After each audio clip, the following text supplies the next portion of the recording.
My words are my scepter, my stories are my kingdom. My pen is my sword and I wield it with precision. Warning: novel کے تمام جملہ حقوق مصنفہ کے پاس محفوظ ہیں۔ Novel کے نام، ڈائلاگ، سین یا کسی بھی حصے کو کسی social media platform, website, کتب یا رسالے میں کاپی کرنا سخت ممنوع اور قانونی جرم ہے۔ خلاف ورزی کی صورت میں کاپی کرنے والے کے خلاف لیگل ایکشن لیا جائے گا۔ السلام علیکم ایوری ون، کیسے ہیں آپ سب؟ آئی ہوپ آپ سب بالکل ٹھیک ٹھاک ہوں گے، خیر خیریت سے ہوں گے اور فل آن موج مستی میں ہوں گے۔ سو آج ہے ایپیسوڈ 12 پارٹ 1، اور یہ ایپیسوڈ جو ہے لاسٹ کے مقابلے میں زیادہ ہی ہے، لانگ ہے۔ میرے خیال میں 1-2 سینز زیادہ ہیں، آئی گیس 6 to 7 سینز ہیں اس میں۔ تو 1-2 سینز جو ہیں زیادہ ہیں، جیسے میں نے پہلے بتایا تھا آپ کو 4 سینز میں نے پہلے لکھ لیے تھے اور باقی کے جو ہیں 2-3 وہ میں نے بعد میں لکھ لیے تھے۔ سو کل جو ہے لائیو ہے، اس وجہ سے پھر میں اس ویک میں جو 2 ایپیسوڈز آئی ہیں وہ باقیوں کے مقابلے میں تھوڑی سی شارٹ تھیں، 2-3 سینز کم ہی تھے۔ تو خیر اب انشاءاللہ کل لائیو ہو جائے، اس کے بعد پھر سنڈے کو بھی ایپیسوڈ اپلوڈ ہوگی، دین دوبارہ سے ہم روٹین پہ آ جائیں گے، جس میں 2 ڈیز کا گیپ لے کے آپ لوگوں کو لانگ ایپیسوڈ دیتی تھی۔ تو پھر وہ والی جو ہے وہ روٹین انشاءاللہ سٹارٹ ہو جائے گی۔ باقی ایپیسوڈ جو ہے سٹارٹ کرتے ہیں، اور آج کے ایپیسوڈ میں ویسے بہت کچھ ہے۔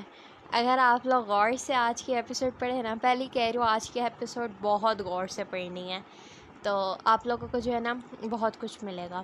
باقی ایک پرومو میں نے شیئر کیا تھا، وہ والا سین بھی ہے مزے کا، اینڈ دین اس کے بعد پھر میں اینڈ پہ جو آپ لوگوں سے باقی باتیں کروں گی۔ ٹھیک ہے، تو سٹارٹ کرتے ہیں۔ ابن آدم کا مقدر بنت ہوا کی تقدیر، از قلم رائنا شیخ، قسط نمبر 12، پارٹ نمبر 1۔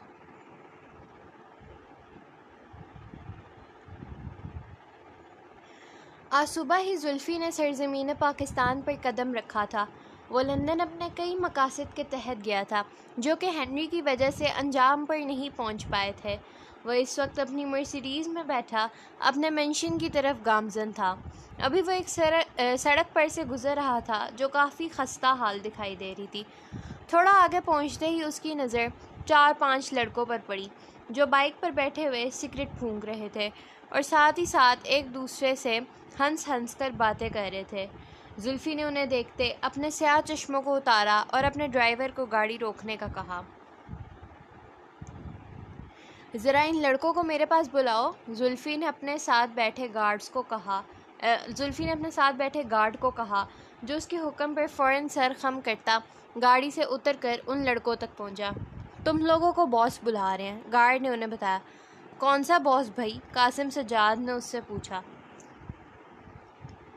میرے باس وہاں گاڑی میں کوئی بات کرنا چاہتے ہیں تم لوگوں سے، گارڈ نے بتایا۔ تو قاسم اور اس کے تمام دوستوں نے ایک دوسرے کی طرف دیکھا اور پھر گاڑی کی طرف بڑھے۔ زلفی انہیں دیکھتا گاڑی سے باہر نکلا، اور ایسا پہلی دفعہ ہوا تھا کہ ذوالفقار شاہ عرف زلفی کسی کے لیے اپنی گاڑی سے باہر نکلا ہو۔ السلام علیکم، جی کہیے، قاسم نے نہایت مؤدبانہ انداز میں کہا۔ ارے اتنا شریف بننے کی ضرورت نہیں، تم لوگوں کے حلیے سے سب بھان گیا ہوں میں۔ چل رہو لڑکوں، زلفی نے ہنستے ہوئے اس کے کندھے پر ہاتھ رکھا۔ کیا مطلب؟ قاسم کے ایک دوست نے اسے ترچھی نگاہوں سے دیکھتے پوچھا۔ مطلب یہ کہ تم لوگوں کے لیے ایک زبردست کام ہے میرے پاس، کام بھی تم لوگوں کے مطلب کا ہے، اور ہاں مہینے کے 20 لاکھ دوں گا تم لوگوں کو۔ اب بتاؤ، کرنا چاہو گے وہ کام؟ زلفی نے پینٹ کی پاکٹ میں ہاتھ ارساتے پوچھا، جبکہ ان سب کی تو آنکھیں چمک اٹھی تھیں۔ کام کیا ہے؟ قاسم نے پوچھا۔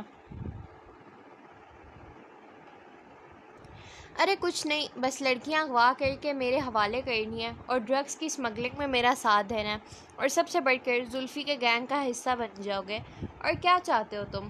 زلفی نے انہیں دیکھتے ہوئے کہا، جس پر وہ سب سوچ میں پڑ گئے، لیکن پھر مسکرائے۔ ہمیں منظور ہے، قاسم نے کہا۔ ٹھیک ہے، یہ میرے آفس کا پتہ ہے، آج شام 4 بجے آ جانا، وہاں کانٹریکٹ سائن کروانا ہے۔ زلفی نے ان کی طرف اپنا کارڈ بڑھاتے کہا، تو ان سب نے اتفاق کیا، اور پھر زلفی ان سے ہاتھ ملاتا وہاں سے چلا گیا۔ زینت بیگم دروازہ کھولتے دامیہ کے کمرے میں آئیں، جو صوفے پر بیٹھی کافی پیتے ہوئے لیپ ٹاپ پر اپنی آسٹریلیا والی بوتیک کا جائزہ لے رہی تھی۔ وہاں پر نصب کیمروں کی مدد سے وہ بآسانی کبھی بھی اپنی بوتیک کو دیکھ پاتی تھی۔ اس نے زینت بیگم کی آمد پر فوراً سر اٹھا کر انہیں دیکھا۔ کیوں گئی تھی تم مجھے بتائے بغیر؟ اپنی ماں کی بات کی کوئی حیثیت نہیں ہے تمہاری نظر میں؟ زینت بیگم نے سخت لہجے میں کہا، جس پر دامیہ نے سر جھکایا۔ آئی ایم سوری، نہیں جانا چاہیے تھا، غلطی ہو گئی مجھ سے، دامیہ نے اعتراف کیا۔ زینت بیگم اس کے جواب پر حیران ہوئی، کیونکہ دامیہ کبھی بھی اتنی آسانی سے اپنی غلطی نہیں مانتی تھی۔ کوئی بات ہوئی ہے کیا؟ زینت بیگم اپنا غصہ بھلائے اس سے پوچھنے لگیں۔ نہیں، کوئی بات نہیں ہوئی، ویسے ہی ہم نے سب ٹھیک کرنے کے لیے یہ اسٹیپ اٹھایا تھا، اور میرے خیال سے مجھے بتانا چاہیے تھا آپ کو، دامیہ نے انہیں دیکھتے ہوئے کہا۔ تم دونوں ایسے کیوں ری ایکٹ کر رہی ہو؟ جعفر ہاشمی کمرے میں آتے بولے۔ وہ اس وقت زینت بیگم اور دامیہ سے ہی بات کرنے آئے تھے۔ میں نے کیا کیا ڈیڈ؟ دامیہ نے کندھے اچکاتے ان سے پوچھا۔ دامیہ، بچے اگر کل آپ چلی گئی تھی تو گھر آ کر کمرے میں رات سے کیوں بند رہی؟ دوبارہ کمرے سے بھی نہیں نکلی؟ جعفر ہاشمی نے کہا تو دامیہ کے گلے میں گلٹی ابھر کر معدوم ہوئی۔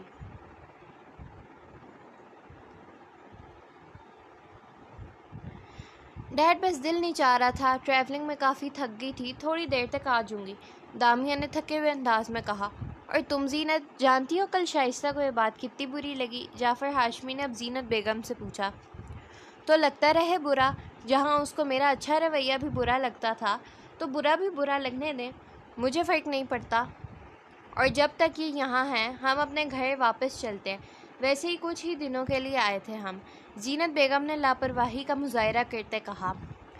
ہم یہیں رہیں گے ابھی، اتنے عرصے بعد سب اکٹھے ہوئے ہیں، بھائی نے منع کیا واپس جانے سے، اور اگر وہ دل بڑا کر کے آئی ہے تو تم بھی پرانی باتیں بھول جاؤ، جعفر ہاشمی نے سمجھایا۔ میں نے نہیں بھولنی، آپ مت مجھے فورس کریں، زینت بیگم کہتے ہی وہاں سے چلی گئی، جب جعفر ہاشمی نے سرد سانس کھینچا۔ دامیہ، جلدی نیچے آنا، اس سے پہلے کوئی بات بنے، جعفر ہاشمی نے اسے کہا۔ جی ڈیڈ، دامیہ انہیں جواب دیتی واپس اپنے کام کرنے لگی، اور جعفر ہاشمی وہاں سے چلے گئے۔ محراب آج شمسی سید اور نوشین شمسی کے ساتھ کبیر کی عیادت کے لیے ہسپتال آیا تھا۔ شمسی سید اور نوشین شمسی اندر چلے گئے تھے، جبکہ محراب اپنی گاڑی پارک کر رہا تھا۔ وہ گاڑی پارک کرتے ہاتھ میں چابیاں گھماتا ہسپتال میں داخل ہوا۔ جب اپنی دھن میں چلتی ہسپتال سے باہر نکلتی فلزہ اس سے ٹکرائی، محراب نے فوراً اس کا بازو تھامتے اسے سیدھا کیا، جبکہ اس کے چہرے کو دیکھتے محراب کو حیرت کا شدید جھٹکا لگا، اور فلزہ کی بھی آنکھیں محراب کو دیکھتے باہر آنے کو تھیں۔ آپ؟ فلزہ نے بے یقینی سے دیکھتے ہوئے کہا۔ جی میں۔ محترمہ، لگتا ہے آپ کو ٹکرے مارنے کی عادت ہے، محراب نے اسے دیکھتے مسکراہٹ ضبط کرتے کہا۔ نہیں، مجھے تو ایسی کوئی عادت نہیں، آپ ہی دیکھ کر نہیں چلتے، فلزہ نے ماتھا مسلتے کہا۔ محراب کو اس کی بات سنتے دائم کی اس دن والی نصیحت یاد آئی تھی، جس کو سوچتے ہی فوراً اس نے فلزہ سے اپنی غلطی نہ ہونے کے باوجود بھی معذرت کر لی۔ اٹس اوکے، لیکن کیا میں جان سکتی ہوں آپ ہاسپٹل کیوں آئے ہیں؟ آپ کا کوئی عزیز ایڈمٹ ہے؟ فلزہ نے اخلاقاً دریافت کیا۔ میں کیپٹن محراب شمسی سید ہوں، شہاب انکل کے دوست کا بیٹا، اور انہی کے ساتھ آیا ہوں کبیر سے ملنے۔ آئی ہوپ اتنا تعارف کافی ہے، محراب نرم مسکراہٹ کے ساتھ کہتا اسے اللہ حافظ کرتا کبیر کے کمرے میں چلا گیا، جبکہ فلزہ وہیں پر کتنی دیر ہکا بکا کھڑی رہی۔ یہ ہیں کیپٹن محراب جن کا پروپوزل میرے لیے آیا تھا، فلزہ نے دل ہی دل میں سوچا، اور پھر اپنے سر کو دوبارہ مسلتے وہاں سے چلی گئی۔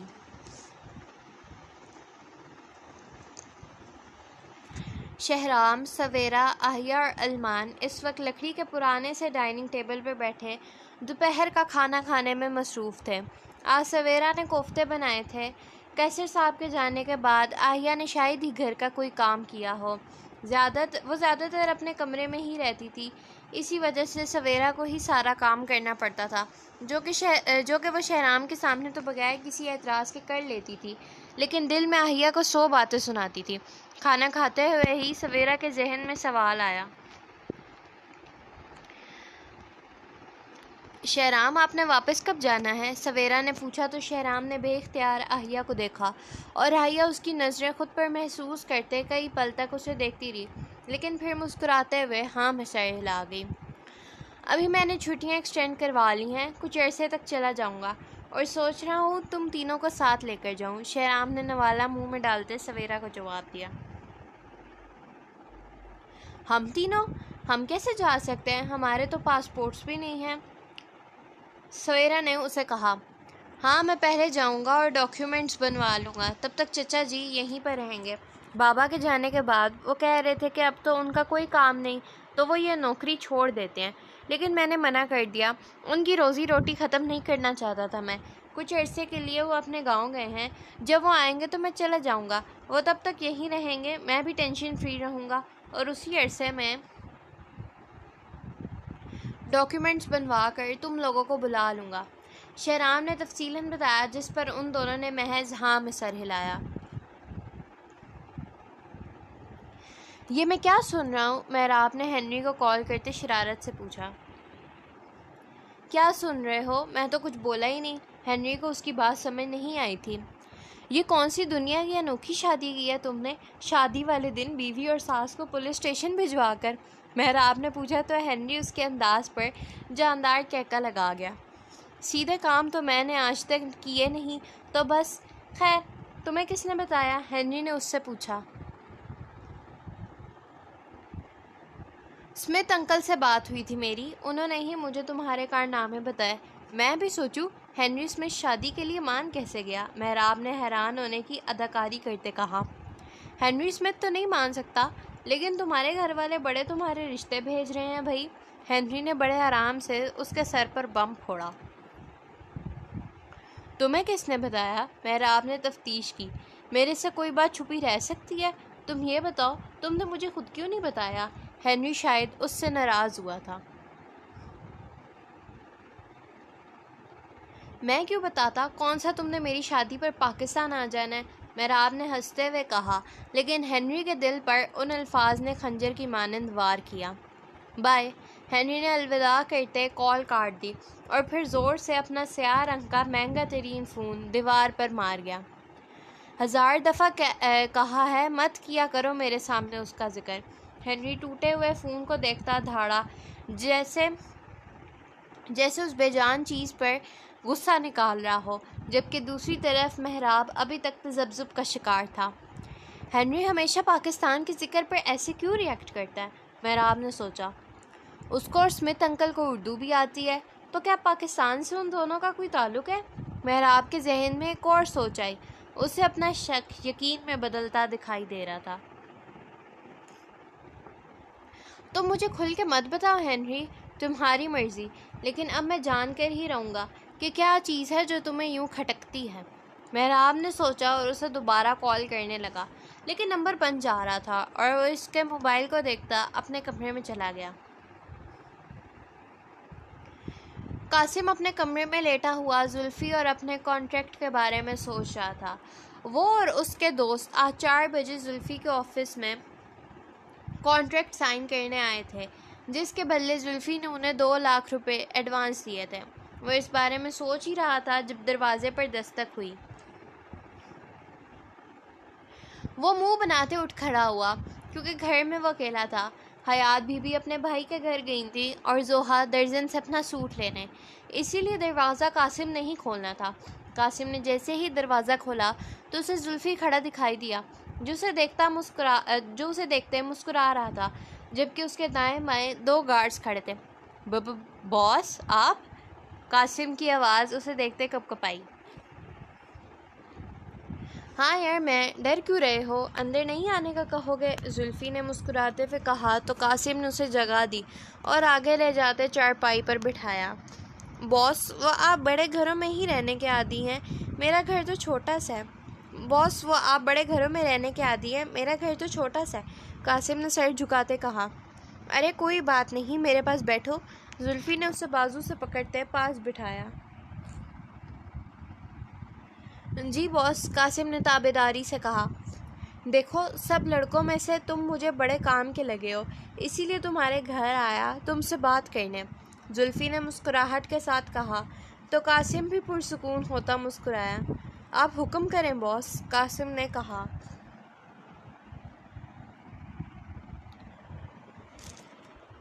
دیکھو تم نے 10 سال سے لے کر 30 سال تک کی لڑکیوں کو میرے پاس بھجوانا ہے، تم سمجھ رہے ہو نا؟ یہ لڑکیاں آگے سمگل کی جائیں گی، ایک ایک لڑکی اتنی مہنگی بکتی ہے، تو دیکھ لو جتنی زیادہ ہوں گی اتنا فائدہ۔ زلفی اسے سارے کام کی تفصیل بتانے لگا جسے وہ بھی نہایت دھیان سے سن رہا تھا۔ جب گھر کا دروازہ کھلا اور زوہا اندر آئی، زوہا کے آتے ہی زلفی کی نظر اس پر جم گئی، جبکہ قاسم نے جب زلفی کی نظروں کے تعاقب میں دیکھا تو اس کی آنکھوں میں خون اترا۔ زوہا اندر آتے ان انجان لوگوں کو دیکھتے حیران ہوئی، لیکن پھر اپنا دوپٹہ درست کرتے ہوئے نظریں پھیر کر فوراً اندر چلی گئی، جبکہ زلفی کی غلیظ نظروں نے دور دور تک اس کا پیچھا کیا۔ یہ کون ہے؟ زلفی نے بڑی مشکل سے اپنے لہجے پر قابو پاتے قاسم سے دریافت کیا۔ بہن ہے میری۔ قاسم کی آواز کچھ بلند ہوئی تھی، لہجے میں سختی آئی تھی۔ مرد دوسروں کی بیوی، بہنوں، بیٹیوں اور ماؤں کو جیسی بھی غلیظ نظروں سے دیکھتا ہو، کبھی بھی اپنے گھر کی عورت پر کسی غیر مرد کی نظر برداشت نہیں کر سکتا۔ زلفی اس کے سخت مزاج کو محسوس کرتا بس اتنا کہہ گیا اور اس کے بعد اسے کام سمجھاتا وہاں سے چلا گیا۔ So this was the episode. hope so پسند آئی ہوگی، اور لاسٹ کے مقابلے میں لانگ تھی، ڈوریشن کم ہے بیکاز میں نے بس فٹافٹ وائس اوور کیا تھا، کیونکہ ایپیسوڈ اگر لمبی ہو جائے تو پھر ایڈیٹنگ میں کافی ٹائم لگ جاتا ہے، پھر بہت زیادہ دیر ہو جاتی ہے۔ خیر اب ٹائمنگ جو تھیں وہ تو میں نے 8 بجے سے 12 بجے کے درمیان اب دیا کروں گی، کیونکہ وہ ٹائم مجھے سوٹیبل لگتا ہے، اور زیادہ ریڈرز پڑھتے ہی رات کے ٹائم ہے، تو پھر میں نے کہا کہ ٹھیک ہے اسی ٹائم پھر دے دیا کروں گی۔ باقی گیپ ہوتا ہے کچھ دنوں کا، جو لوگ صبح یا شام کے ٹائم پڑھنا چاہتے ہیں وہ پھر نیکسٹ ڈے پڑھ لیں، کوئی مسئلہ نہیں۔ تو اچھا اب میرے لائف کا جو ہے دوبارہ ایک بار بتا دوں، کسی نے کمیونٹی پوسٹ مس کر دی ہو تو وہ یہاں پہ سن لے کہ کل جو ہے انشاءاللہ لائیو اسٹریم ہوگی رات 10:30 سے 11:30 تک، جو ہے ٹائمنگ 1 گھنٹے کی ہوگی، ذرا سا ٹائم اوپر نیچے ہو سکتا ہے، بٹ 10:30 جو ہے انشاءاللہ اسٹارٹ ہو جائے گی۔ سو آپ سب ضرور جوائن کرنا، مزہ آئے گا، اور اسپوائلرز بھی جو ہے وہ میں دوں گی ناول سے ریلیٹڈ، جو ہے نا کچھ مطلب پورا ناول نہیں اس طرح ریویل کروں گی، کچھ اسپوائلر جو ہے نا ایسے مزے مزے کے دوں گی، اور جو آپ نے کویشچنس پوچھنے ہوئے وہ آپ لوگ پوچھ سکتے ہیں۔ اس کے بعد مجھے نہیں پتا دوبارہ کب کروں گی میں لائیو، میں بھی دوبارہ ناول اینڈ ہونے کے بعد ہو یا سیکنڈ ناول میں ہو، مجھے نہیں پتا، بٹ ابھی جو ہے یہ لائیو بھی ہماری فرسٹ لائیو ہے۔ سو آپ سب جو ہے کافی ٹرائی کرنا، آپ سب کے بہت سے لوگ جو ہیں وہ آ سکیں، ٹھیک ہے۔ باقی ایپیسوڈ 12 پارٹ 2 جو ہے وہ سنڈے کو اپلوڈ ہوگا، ٹھیک ہے۔ So take care of yourself, اور مجھے دعا میں یاد رکھیے گا، اور میرے چینل کو سبسکرائب کریں جس نے نہیں کیا ہوا، لائکس کریں، کمنٹس کیا کریں جو ریڈ کرتے ہیں، اور جو میرے باقی سوشل میڈیا اکاؤنٹس ہیں، انسٹا پر ہے، اسنیپ چیٹ پر ہے، ٹک ٹاک پر ہے، وہاں پہ مجھے فالو کر لیں، وہاں اپڈیٹس اینڈ ریلز ملتی رہا کریں گی آپ لوگوں کو، ایڈٹس بھی اور اسپوائلرز وغیرہ بھی اکثر میں وہاں پہ اپلوڈ کرتی ہوں، ٹھیک ہے۔ تو وہاں پہ مجھے فالو کر لیں، ان کے لنکس جو ہیں وہ آپ کو میرے چینل کے اباؤٹ سے مل جائیں گے، ٹھیک ہے۔ سو اللہ حافظ۔